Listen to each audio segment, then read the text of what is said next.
स्वागत है दोस्तों आप सबका अपने YouTube चैनल पर। आज हम आपको बताएंगे युधिष्ठिर को नरक क्यों देखना पड़ा था। आइए जानते हैं। कहते हैं कि युधिष्ठिर ही एकमात्र ऐसे पांडव थे जिन्होंने सशरीर स्वर्ग में प्रवेश किया था।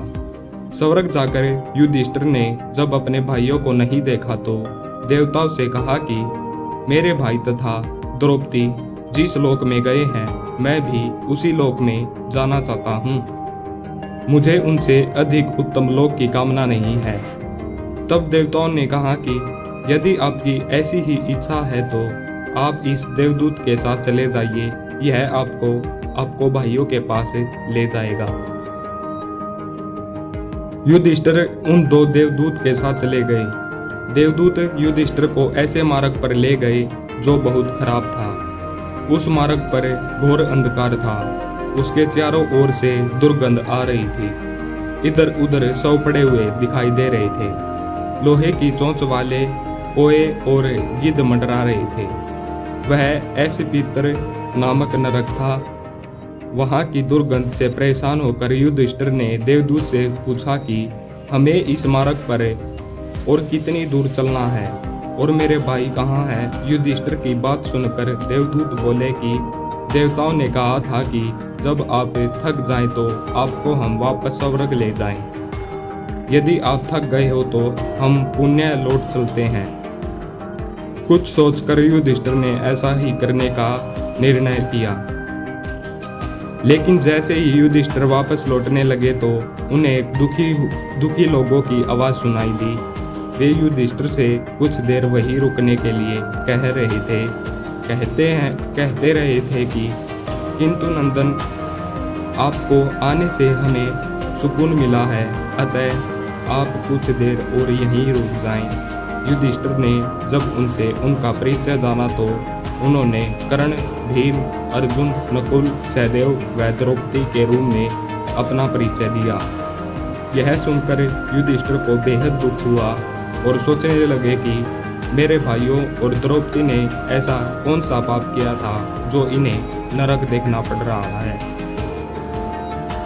बहुत दुखी होकर युधिष्ठिर ने उस देवदूत से कहा कि तुम पुण्य देवताओं के पास लौट जाओ, क्योंकि मेरा यहाँ रहने से यदि मेरे भाइयों को सुख मिलता है तो मैं इस दुर्गम में स्थान पर ही रहूंगा। देवदूतों ने यह बात जाकर देवराज इंद्र को बता दी। युधिष्ठिर को इस स्थान पर अभी एक मुहूर्त बिता ही था। सभी देवताओं वहां आ गए। देवताओं के आते ही वहां सुगंधित हवा चलने लगी। मार्ग पर प्रकाश छा गया। तब देवराज इंद्र ने युधिष्ठिर को बताया कि तुमने अश्वत्थामा के मरने की बात कहकर छल से द्रोणाचार्य को उनके पुत्र की मृत्यु का विश्वास दिलाया था। इसी के परिणाम स्वरूप तुम्हें भी छल से ही कुछ देर नरक के दर्शन पड़े। अब तुम मेरे साथ स्वर्ग चलो, वहां तुम्हारे भाई व अन्य वीर पहले ही पहुंच गए हैं। देवराज इंद्र के कहने पर युधिष्ठिर ने देव नदी गंगा में स्नान किया। स्नान करते ही उन्होंने मानव शरीर त्याग दिया, शरीर धारण कर लिया। इसके बाद बहुत सी महर्षि उनकी स्तुति करते हुए उन्हें उस स्थान पर ले गए जहां उनके चारों भाई कर्ण, भीम, धृतराष्ट्र, द्रौपदी आदि आनंद पूर्वक विराजमान थे। युधिष्ठिर ने वहां भगवान श्री कृष्ण के दर्शन किए। अर्जुन उनकी सेवा कर रहे थे। युधिष्ठिर को आया देख श्री कृष्ण व अर्जुन ने उनका स्वागत किया। युधिष्ठिर ने देखा कि भीम पहले ही की तरह शरीर धारण किए वायु देवता के पास बैठे थे। कर्ण को सूर्य के समान स्वरूप धारण किए बैठे देखा।